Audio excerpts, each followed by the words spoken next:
Yang pertama kita nanti menjelaskan tentang pengertian hipotesis, yang kedua fungsi hipotesis itu apa, ketiga kriteria hipotesis yang baik itu seperti apa, yang keempat jenis-jenis hipotesis. Hipotesis adalah kesimpulan yang belum sempurna sehingga membutuhkan penelitian untuk menyempurnakannya. Terus peranan hipotesis, di sini ada 4 peranan hipotesis, yaitu memberikan batasan dan memperkecil jangkauan penelitian. Yang kedua, memfokuskan perhatian dalam rangka mengumpulkan data. Yang ketiga, panduan dalam pengujian serta penyesuaian dengan fakta atau data.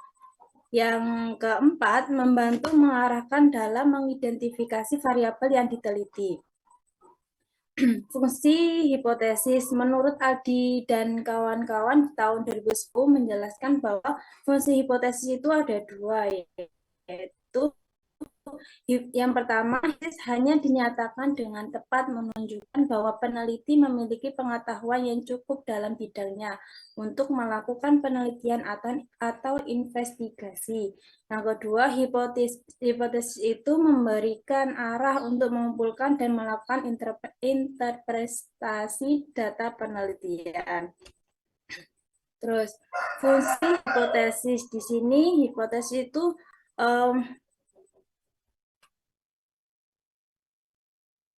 hipotesis itu menguji teori, di mana menguji teori fungsi ini menguji teori, yaitu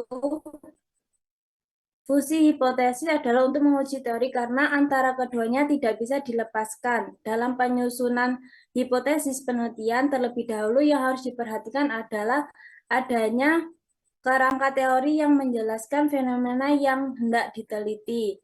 Mempunyai kemampuan untuk menggunakan teori terkait atau tidak melakukan pengembangan proporsi yang tegas tentang masalah penelitian.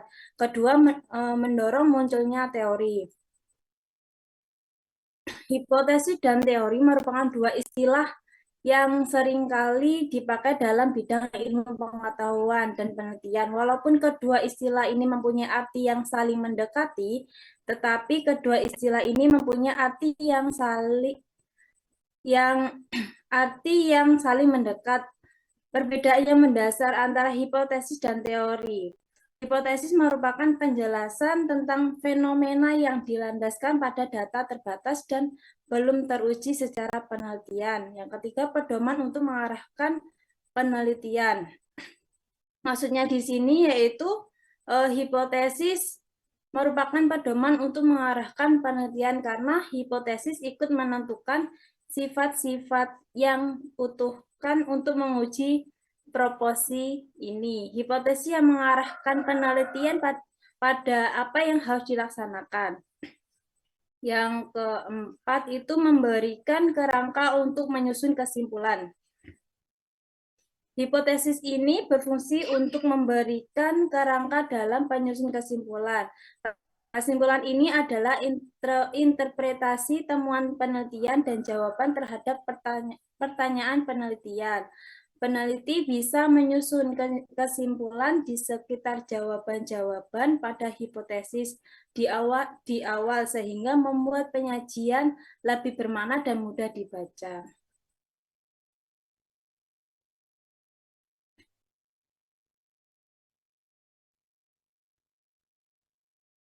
Kriteria hipotesis yang baik. Yang pertama, memiliki daya penjelas. Kedua, menjelaskan hubungan antara variabel. Ketiga, hipotesis harus bisa diuji. Keempat, sejalan dengan ilmu pengetahuan. Yang kelima, dirumuskan secara singkat dan simpel.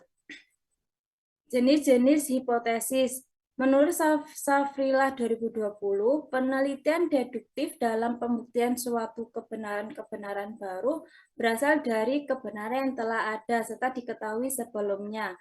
Maka hipotesis ini digolongkan dalam 3 jenis, yakni hipotesis universal, hipotesis eksistensial, dan hipotesis probabilitas. Terus sifat hubungan antar variabel. Yang pertama, hipotesis deskriptif. Hipotesis deskriptif ini adalah praduga sementara yang menggambarkan nilai, ukuran, atau distribusi dari suatu variabel dalam satu sampel, meskipun di dalamnya terdapat banyak kategori. Yang kedua, hipotesis korelasional. Mempunyai makna adanya hubungan antara dua variabel atau lebih variabel, tetapi tidak memperlihatkan secara jelas variabel yang menjadi penyebab dan variabel yang menjadi akibat dalam hubungan tersebut. Ketiga, hipotesis kausalitas. Nah, ini menunjukkan terdapat hubungan antara dua atau lebih variabel dan menunjukkan variabel yang menjadi penyebab dan variabel yang menjadi akibat dalam hubungan tersebut. Terus kategori rumusan. Yang pertama ada hipotesis kerja. Hipotesis kerja atau hipotesis alternatif sebutannya itu dalam penyataan terdapatnya hubungan antar variabel X dan variabel Y, yaitu terdapat perbedaan antara dua kelompok tersebut.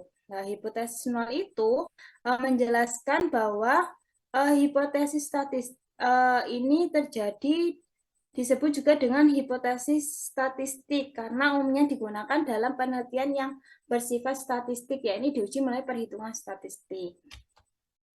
Kemudian akan dilanjutkan oleh Mas Muhi. Silahkan Mas Muhi.